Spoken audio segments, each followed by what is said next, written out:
రాకాలోకంకి స్వాగతం. ఈ కంటెంట్ మీకు నచ్చినట్టయితే లైక్ చేయండి, మీ బంధుమిత్రులకి షేర్ చేయండి. ఇప్పటి వరకు సబ్స్క్రైబ్ చేసుకోకపోతే సబ్స్క్రైబ్ బటన్ని నొక్కండి. అదేవిధంగా పక్కనే ఉన్న బెల్ ఐకాన్ని నొక్కినట్టయితే మీకు రాకాలోకంలో కొత్త వీడియో పెట్టినట్టయితే నోటిఫికేషన్ ద్వారా తెలియజేయటం జరుగుతుంది. మిత్రులారా, 2014లో ప్రధానమంత్రి అయిన తరువాత నుంచి బహుశా మొట్టమొదటిసారి నరేంద్ర మోదీ ముస్లింల గురించి మాట్లాడారు. 2024 లోకసభ ఎన్నికల ప్రచారం సందర్భంగా ప్రధానమంత్రి వివిధ మీడియా సంస్థలకు, ముఖ్యంగా ప్రచార మాధ్యమాలకు ఇంటర్వ్యూలు ఇస్తున్నారు. ఈయన ఈ పనిని 2019లో కూడా చేశారు. 2019లో కూడా రిపబ్లిక్ టీవీ, అదేవిధంగా ANI ఇటువంటి అనేక సంస్థలకు ఆయన ఇంటర్వ్యూ ఇచ్చారు. అప్పటి వరకు మోదీని వ్యతిరేకించినటువంటి అనేక సంస్థలు క్యూలు కట్టి ఆయన ఇంటర్వ్యూని ప్రచురించాయి, లేకపోతే ప్రసారం చేశాయి. 2024లో కూడాను మొట్టమొదట తమిళ భాషలో తంతి పత్రికకి ఆయన ఇంటర్వ్యూ ఇచ్చారు. ఆ తర్వాత అస్సాంకి చెందినటువంటి అస్సాం ట్రిబ్యూన్, ఇంగ్లీష్ పత్రిక, అది దినపత్రిక, దానికి ఇంటర్వ్యూ ఇచ్చారు. ఆ తర్వాత ANIకి ఇంటర్వ్యూ ఇచ్చారు. ఇలా రకరకాల సంస్థలకి ఇంటర్వ్యూ ఇస్తూ ఆ క్రమంలో టైమ్స్ నౌకి ఇంటర్వ్యూ ఇచ్చారు. సీనియర్ జర్నలిస్ట్ నావికా కుమార్తో ఆయన మాట్లాడారు. నావికా కుమార్తో పాటు మరొకరు కూడా ఉన్నారు, సీనియర్ జర్నలిస్ట్. వాళ్ళతో మాట్లాడుతున్నటువంటి సందర్భంలో ముస్లింలకు సంబంధించిన ప్రశ్న వచ్చింది. ప్రధానమంత్రి నరేంద్ర మోడీ మొట్టమొదటిసారి ముస్లింల విషయంలో, దేశంలో వాళ్ళ పాత్ర విషయంలో చాలా స్పష్టమైనటువంటి, ఎటువంటి శషభిషలు లేనటువంటి సూటిగా జవాబిచ్చారు. అయితే కాంగ్రెస్ కోరుకున్నట్టుగా ఆయన ముస్లింలపైన విషం వెదజల్లారనో ఇంకేదన్నా కనుక భావిస్తే వాళ్ళు ప్రధానమంత్రి నరేంద్ర మోదీ యొక్క వ్యక్తిత్వాన్ని కానీ ఆయన రాజకీయాల్ని కానీ అర్థం చేసుకోవడంలో పూర్తిగా విఫలమయ్యారని చెప్పుకోవాలి.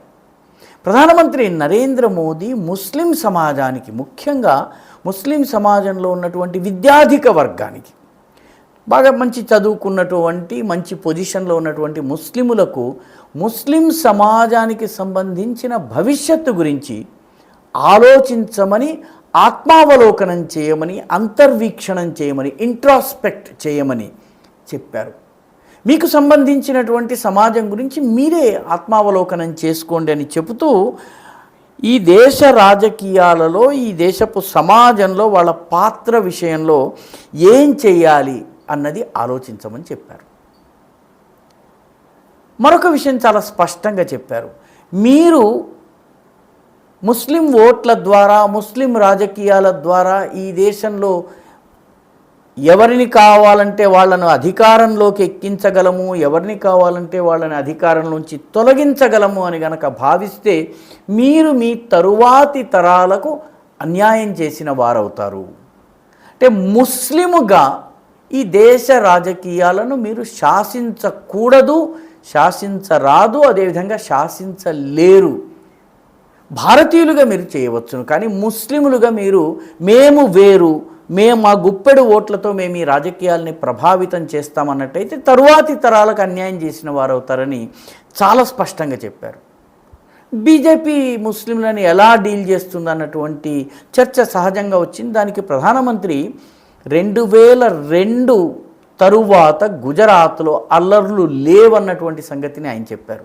గుజరాత్లో 18వ శతాబ్దం నుంచి, కాంగ్రెస్ ప్రభుత్వం ఉన్నటువంటి సమయం నుంచి, బ్రిటిష్ వాళ్ళ పాలన సమయంలో కూడా చాలా పెద్ద ఎత్తున మత కల్లోలాలు జరుగుతూ వచ్చాయి.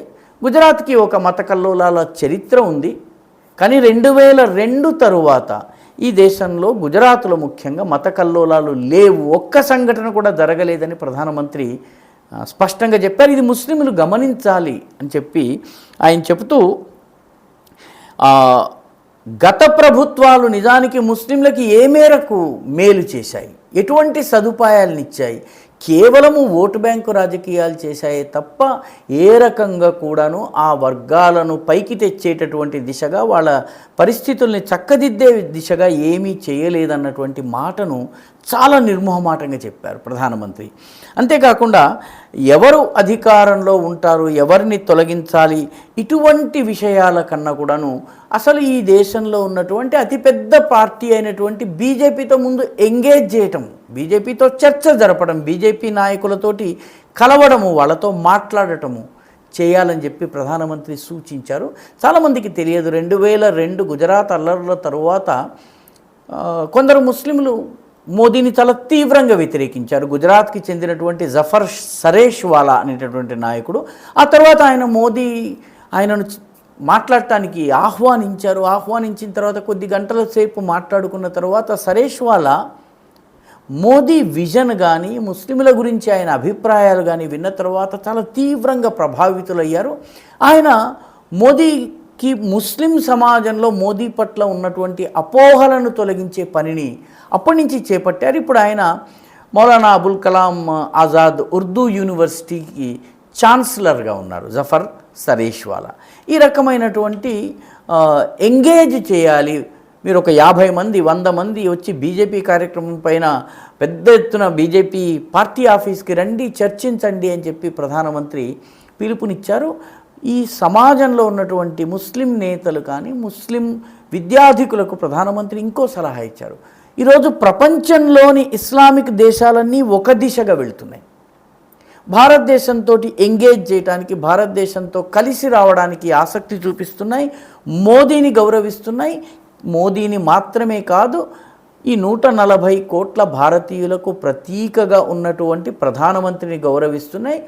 అంటే 140 కోట్ల మంది భారతీయుల్ని గౌరవిస్తున్నాయి. గల్ఫ్ దేశాలు, ముఖ్యంగా సౌదీ అరేబియా, ఒమాన్, ఇటువంటి దేశాలకు చెందినటువంటి చాలా సంపన్న కుటుంబాలకు చెందిన రాజకీయంగా ప్రభావం ఉన్నటువంటి కుటుంబాల వారు ఈరోజు యోగా నేర్చుకుంటున్నారు. ఎప్పుడన్నా విందుల్లో కలిసినప్పుడు కానీ, ఏదైనా దౌత్యపరమైన సమావేశాల్లో కలిసినప్పుడు కానీ యోగా గురించి చర్చ వస్తుంది. చాలామంది అమీర్, అంటే అక్కడ పాలకుల్ని అమీర్ అంటారు, వాళ్ళ భార్యలు ఇండియాకు వచ్చి, భారతదేశానికి వచ్చి యోగా నేర్చుకుని వెళ్తారన్నటువంటి విషయాన్ని మోదీ చెప్పారు. అయితే మన భారతదేశంలో మాత్రము యోగా అనగానే హిందూ ముస్లిం వివాదంలాగా దాన్ని చూపించే ప్రయత్నం చేస్తారు. సౌదీ అరేబియా, ఒమాన్, కువైట్లు యోగాని స్వీకరించినప్పుడు ఈ దేశంలో మాత్రం అది హిందూ ముస్లిం వివాదం ఎందుకు కావాలి అన్నటువంటి ప్రశ్న మోదీ వేశారు.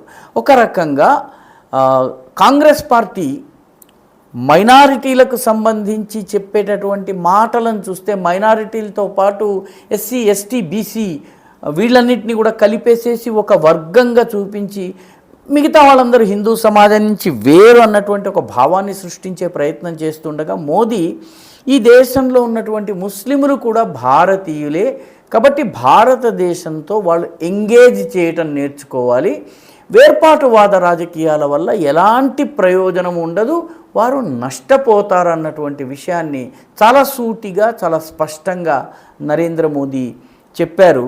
2024 ఎన్నికల తరువాత భారతదేశంలో ఉన్నటువంటి ముస్లిం వర్గంలో ఉన్నటువంటి విద్యాధిక వర్గం కానీ, సామాజిక ప్రభావం ఉన్నటువంటి వర్గం కానీ ఈ దేశంలో ఉన్నటువంటి జాతీయవాద శక్తులతో ఎంగేజ్ చేయవలసిన అవసరాన్ని ఆయన నొక్కి చెప్పారు. ఇది 1947కి ముందు వాళ్ళు వేరే అన్నటువంటి భావాన్ని పెంచి పోషించిన కారణంగా పాకిస్తాన్ ఏర్పడింది. ఈసారి మనమంతా ఒకటే, కలిసి ఉండాలి, భారతదేశము తప్ప వేరే భవిష్యత్తు లేదు, మరొక్క విభజన సాధ్యం కాదు, ఈ దేశంలో ఉన్న ముస్లింలకు వేరే దేశం లేదు, అది వాళ్ళు గుర్తించాలన్నటువంటి సందేశం వల్ల భారత్ బలోపేతమవుతుంది. కాబట్టి ప్రధానమంత్రి ముస్లిం సముదాయం గురించి చేసినటువంటి వ్యాఖ్యలు తప్పనిసరిగా వినవలసినవే కాదు, దానిపైన చర్చ కూడా జరగవలసినటువంటి అవసరం ఉంది. ఎన్నికలతో సంబంధం లేకుండా చర్చ జరగాల్సినటువంటి అవసరం ఉంది. ఈ వీడియో మీకు నచ్చినట్టయితే లైక్ చేయండి, షేర్ చేయండి, ఈ ఛానల్కు సబ్స్క్రైబ్ చేయండి, మీ అభిప్రాయాన్ని కమెంట్ల రూపంలో తప్పనిసరిగా పంపించండి.